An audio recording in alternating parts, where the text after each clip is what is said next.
ప్రపంచంలో చాలామంది ఎక్కువగా తినే ఒక ఆహారం కొన్ని పరిశోధనల ప్రకారం క్యాన్సర్ రిస్క్‌ని పెంచవచ్చు అంటున్నారు. అదేమిటో మీకు తెలుసా? నాన్ వెజ్ తినే వాళ్ళందరూ తప్పకుండా తెలుసుకోవాల్సిన విషయం.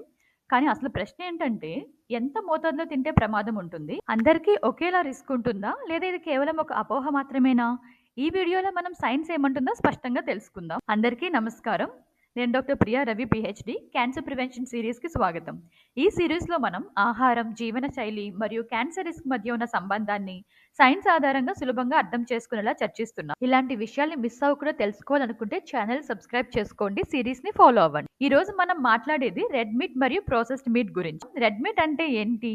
దాంట్లోకి ఏమొస్తాయంటే సాధారణంగా beef, pork, lamb, mutton, goat వంటి మాంసాలను రెడ్ మీట్ అంటారు. ఇంకా ప్రాసెస్డ్ మీట్ అంటే ఏమిటంటే సాధారణ రెడ్ మీట్‌నే ఉప్పు వేసి లేదా పొగ పెట్టి స్మోక్ చేసి, ఫెర్మెంటేషన్ చేసి లేదా ప్రిజర్వేటివ్స్ యాడ్ చేసి నిల్వ ఉండేలా తయారు చేస్తారు. ఉదాహరణకు బెకాన్, సాసేజెస్, హాట్ డాగ్స్, డెలి మీట్స్. రోజుకి కేవలం 50 గ్రాములు ప్రాసెస్ చేసిన మాంసం అంటే ఒక్క హాట్ డాగ్ కూడా కొలరెక్టల్ క్యాన్సర్ ప్రమాదాన్ని పెంచవచ్చు. అందుకే మనం వారం మొత్తంలో 300-500 గ్రాముల కంటే ఎక్కువ మాంసం తినకూడదని ఆరోగ్య సంస్థలు సూచిస్తున్నాయి. అయితే ప్రాసెస్డ్ మీట్ ఎందుకు అంత హానికరము? శాస్త్రవేత్తలు ఆందోళన చెందడానికి ఒక కారణం ఏమిటంటే ప్రాసెసింగ్ మరియు కుకింగ్ సమయంలో కొన్ని కాంపౌండ్స్ ఏర్పడతాయి.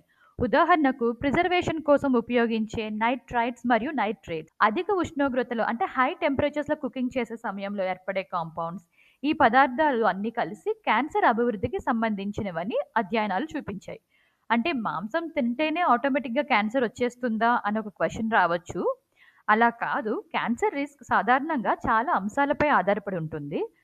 మన డైటరీ ప్యాటర్న్స్ మీద, మనం తీసుకునే తరచుగా తినే ఆహారం మీద, మన జీవన శైలి మీద, అలాగే దీర్ఘకాలికంగా దాని ఎక్స్‌పోజర్ మీద డిపెండ్ అయి ఉంటుంది. రెడ్ అండ్ ప్రాసెస్డ్ మీట్ కేవలం క్యాన్సర్ గురించి మాత్రమే కాదు, శాస్త్రవేత్తలు హార్ట్ డిసీజెస్ అంటే గుండె సంబంధమైన వ్యాధులు, డయాబెటిస్ మరియు ఒబేసిటీ అలాగే ఇతర క్రానిక్ కండిషన్స్‌తో లింక్ చేసి అధ్యయనాలు చేశారు. ప్రాసెస్ చేసిన మాంసం గ్రూప్ 1 కార్సినోజన్‌గా వర్గీకరించడం జరిగింది. అంటే ఇది మనుషులకు క్యాన్సర్ కలిగించడానికి బలమైన సాక్ష్యం కలిగి ఉన్నది అని. అలానే రెడ్ మీట్‌ని గ్రూప్ 2A కార్సినోజన్‌గా వర్గీకరించబడింది. అంటే ఇది తినడం వల్ల క్యాన్సర్ రావడానికి ఛాన్స్ ఉంటుంది అని. ఇది మాంసం తినడం స్వయంగా క్యాన్సర్ కలిగిస్తుంది అని కాదు గానీ, దీర్ఘకాలికంగా తీసుకుంటూ ఉంటే, తరచుగా తీసుకుంటూ ఉంటే రిస్క్ పెరగవచ్చు. అది కార్సినోజన్ అంటే క్యాన్సర్‌కి కారకం కావచ్చు అని. ఉదాహరణకు ప్రతి అదనపు 50 గ్రాములు ప్రాసెస్ చేసిన మాంసం రోజుకు తీసుకుంటే గనక కొలరెక్టల్ క్యాన్సర్ రిస్క్ 18-23% పెంచవచ్చని పరిశోధనలు సూచిస్తున్నాయి. అసలు మాంసం శరీరంలో క్యాన్సర్ రిస్క్‌ని ఎలా ప్రభావితం చేస్తుంది? ఎందుకు మాంసం తింటే రిస్క్ ఉంటుంది అంటే శాస్త్రవేత్తలు కొన్ని బయోలాజికల్ మెకానిజమ్స్ సూచిస్తారు. దాంట్లో ఒక ప్రధాన కారణం ఏంటంటే రెడ్ మీట్‌లో అధికంగా ఉండే హీమ్ ఐరన్. హీమ్ ఐరన్ గట్‌లో ఆక్సిడేటివ్ స్ట్రెస్ పెంచుతుంది. ఇది సెల్స్ మరియు డిఎన్ఏకి హాని కలిగిస్తుంది. మరొక కారణం ప్రాసెస్ చేసిన మాంసంలో యూజ్ చేసే ప్రిజర్వేటివ్స్ నైట్రేట్స్, నైట్రైట్స్.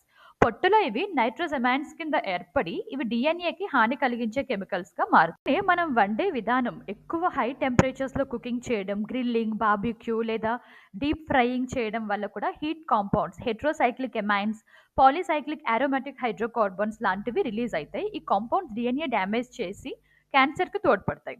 కాబట్టి రిస్క్ అనేది మల్టిపుల్ పాత్వేస్ ద్వారా వస్తుంది. ప్రాసెసింగ్ వల్ల, కుకింగ్ వల్ల మరియు మాంసంలో సహజంగా ఉండే కాంపౌండ్స్ వల్ల.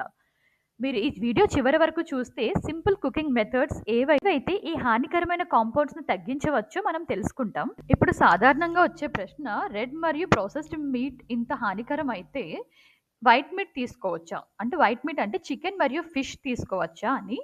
రెడ్ మాంసంతో పోల్చితే వైట్ మీట్ తక్కువ క్యాన్సర్ రిస్క్ చూపిస్తుంది. కానీ అది కూడా మనం ఎక్కువ వేడిలో వంట చేసినా, డీప్ ఫ్రై చేసినా సరే అది కూడా హానికరమైన కాంపౌండ్స్‌ని విడుదల చేస్తుంది.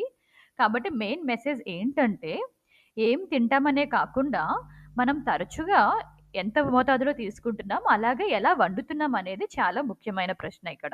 అలానే మాంసం తినడం పూర్తిగా మానేయాలా ఇన్ని రిస్క్ ఉంటే అంటే అవసరం లేదు. రీసెర్చ్ మరియు గ్లోబల్ హెల్త్ ఆర్గనైజేషన్స్ ఏం చెబుతున్నాయంటే రెడ్ మీట్ అంటే మనం ఎక్కువగా యూజ్ చేసే మటన్ అలాంటివి తక్కువ పరిమాణంలో తీసుకోవడం మంచిది. అంటే రోజుకి కనీసం 70-100 గ్రాములు మించకుండా చూసుకోవాలి. వారానికి 1, 2 సార్ల కంటే ఎక్కువగా తీసుకోవద్దు.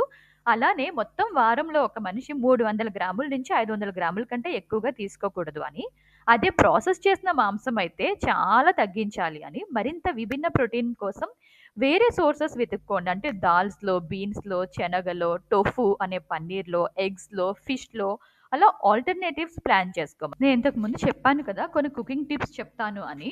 మాంసం ఎలా వండాలి అనేది అంటే చారింగ్ మరియు బర్న్ చేయకూడదు. అంటే మాంసాన్ని హై టెంపరేచర్స్‌లో వండడం కానీ, అలాగే నల్లగా మాడిపోయేలా వండడం గానీ, అంటే తందూరిలో పైన బ్లాక్‌నెస్ అట్లా చేయడం గానీ, గ్రిల్లింగ్ చేయడం గానీ, ఎక్కువ టెంపరేచర్స్ పెట్టడం కానీ చేయకూడదు.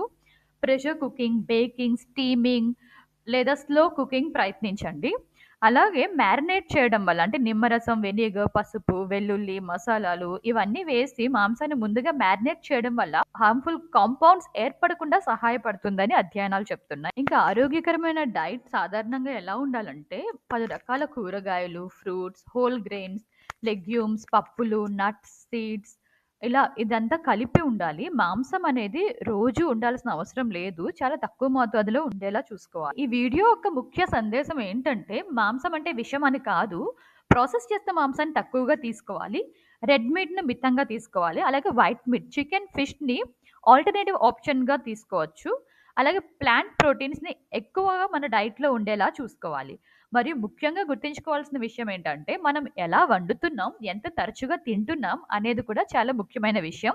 దీని మీదే మన క్యాన్సర్ రిస్క్ అనేది ఆధారపడి ఉంటుంది. కానీ ఇక్కడ ఇంకొక విషయం ఉంది. ఇది ఇంకా ఆందోళన కలిగించే విషయం. ఇప్పటి పరిశోధకులు చాలామంది నమ్ముతున్నారు.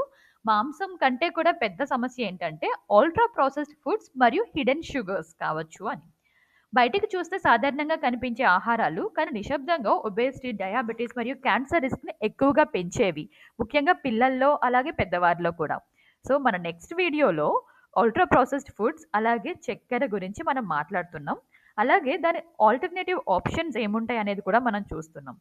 మీకు ఆహారం, క్యాన్సర్ మరియు జీవనశైలి గురించి శాస్త్రీయ ఆధారంగా సులువుగా అర్థమయ్యే విధంగా కావాలంటే ఈ సీరీస్‌ని తప్పకుండా ఫాలో అవ్వండి. అలాగే ఈ ఛానల్‌ని సబ్స్క్రైబ్ చేసుకోండి. ఎందుకంటే ఈరోజు మనం చేసే చిన్న ఆహార మార్పులు భవిష్యత్తులో మన ఆరోగ్యంపై పెద్ద మార్పు తీసుకొస్తాయి. ఇప్పటి వరకు ఓపికగా విన్నందుకు ధన్యవాదాలు.